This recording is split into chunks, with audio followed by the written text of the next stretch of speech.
Something strange is happening to Donald Trump. First, he tried to warn America about Tylenol, but ended up discovering a new drug called noautism. Then in the very same week, an escalator at the United Nations mysteriously stopped beneath his feet. Coincidence? Or is the universe itself trying to tell him something? Tonight on the Chaotic Times, when medicine, grammar, and an escalator all join forces against the President of the United States of America. Earlier this week, President Trump announced a bold medical advisory. Acetaminophen, yes, that acetaminophen, is now apparently linked to autism if taken during pregnancy. Except when he tried to say it, things got weird. Let's take a look. First, effective immediately, the FDA will be notifying physicians that the use of let's see how we say that. Acetaminophen. Acetaminophen. Is that okay? Which is basically commonly known as Tylenol, during pregnancy can be associated with a very increased risk of autism. So taking Tylenol is not good. All right, I'll say it. It's not good. That moment paused time.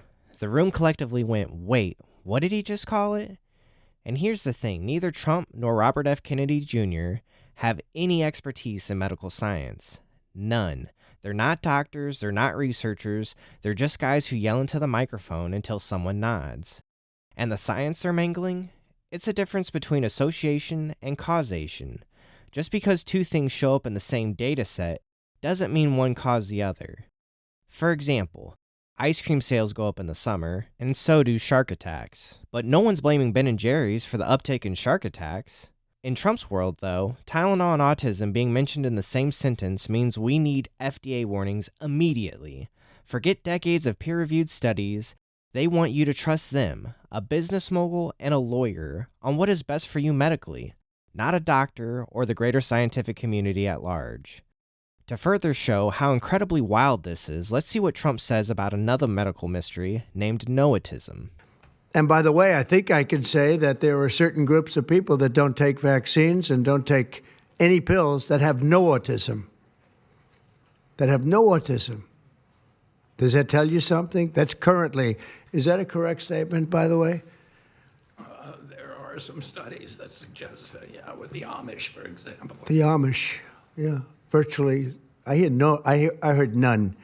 See, Bobby wants to be very careful with what he says, and he should, but I'm not so careful with what I say. Right, because apparently if you avoid this so-called noautism, you can remove the possibility of passing on autism to your child, which would be a great thing to know if noautism was real, but it's not.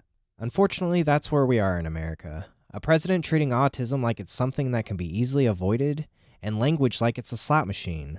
Pull the lever, out pops Minophen, noautism, and whatever else his brain scrambles into existence that day. And then, to wrap up his medical masterclass, Trump said this. Nothing bad can happen, it can only good happen. But with Tylenol, don't take it. Right, because nothing screams trustworthy medicine like grammar that sounds like a toddler trying to sell you vitamins. But hey, words weren't Trump's only enemy this week. He also went to the United Nations, where the escalator had other plans. The president is also steamed about technical problems he says affected him, but not other world leaders, including an escalator that died basically the second that he stepped onto it. Yep, the escalator stopped, and Trump's press secretary, Caroline Leavitt, immediately declared sabotage. Yes, sabotage. Because nothing screams global conspiracy like forcing you to walk a flight of stairs. All right, Caroline, it does appear to be sabotage with the escalator and the teleprompter. What is the White House going to do about that? Well, Jesse, that's definitely what it appears to be to me, and that's why I put out a statement earlier. There was some concerning reporting over the weekend from the London Times, as you pointed out, that UN globalist staffers were basically plotting to set up the president of the United States. And first it was the escalator, then it was the teleprompter, and then Katie Pavlich from Town Hall, who we offered a seat in the press pool to cover the president's historic speech today, noticed that the audio inside of the room was much lower and different for the President of the United States than the previous speaker. So when you put all of this together, it doesn't look like a coincidence to me. And I know that we have people, including the United States Secret Service, who are looking into this to try to get to the bottom of it. And if we find that these were UN staffers who were purposefully trying to literally trip up the President and the First Lady of the United States, well, there better be accountability for those people. And I will personally see to it, Jesse. Good. The press secretary demanded an investigation and firings, which makes sense. If you believe big staircases are plotting against America, possible culprits include UN staff secretly pushing cardio, the escalator itself staging a silent protest, or, and this is radical, physics. Turns out the escalator was taken down by a guy filming TikTok style. The United Nations is claiming that a White House videographer ran ahead of President Trump to the top. And here's the quote from the UN. A subsequent investigation indicated that the escalator had stopped after a built-in safety mechanism on the comb step was triggered at the top of the escalator. When the escalator story broke, Fox and Friends went full detective mode. First theory, that maybe UN staffers shut it off on purpose and told Trump it was broken because they had run out of money to keep it working. But in the Times of London on Sunday, before President Trump went to the United Nations to speak, unnamed UN staffers were quoted as saying that they might turn off the elevators and the escalators and then tell President Trump that they ran out of money to make it work. But this is a legitimate safety concern, and so the Secret Service is investigating. Back to you. Exactly. The United Nations, globally known as an institution that deals with war, famine, and international security, as well as plotting against Trump with escalator maintenance fees. And then to make the case airtight, they brought out the real evidence. Mall shopping stories. It's never happened to me before. I do a lot of shopping, go to a lot of malls, go to the second floor where the men's stuff is, because you walk into the first floor. It never happened to me. That's great. And you were obviously very careful with that emergency button at the top of the escalator. But with an escalator, I've been on one that somebody hit the button at the mall, I think at the Garden State Mall in New Jersey, and it does kind of jolt forward right. If somebody is on it.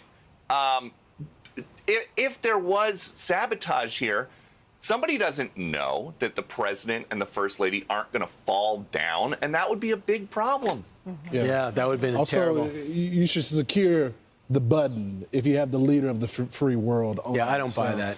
So that's what we're working with. Either the UN staged a budget cut conspiracy, or it's suspicious because Brian Kilmeade's escalators at Macy's always work.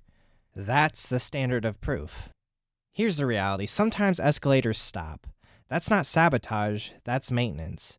But Fox turned it into global intrigue and mall anecdotes, and somehow that counts as analysis. So in the same week, Trump couldn't pronounce acetaminophen and couldn't ride an escalator.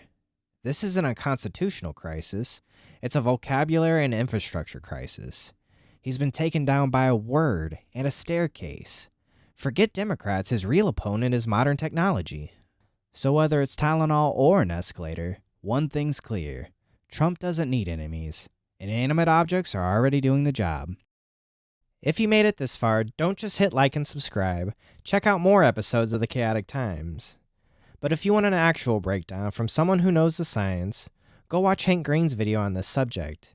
He's one of the best science communicators out there, co-founder of Crash Course, SciShow, and pretty much half of YouTube's science education. The guy explains medicine and data with way more clarity than a president who can't pronounce acetaminophen. I'll leave a link to that video in the description below, so please check it out, and I hope you all enjoy the rest of your day. Thanks for watching. I'll see you next time.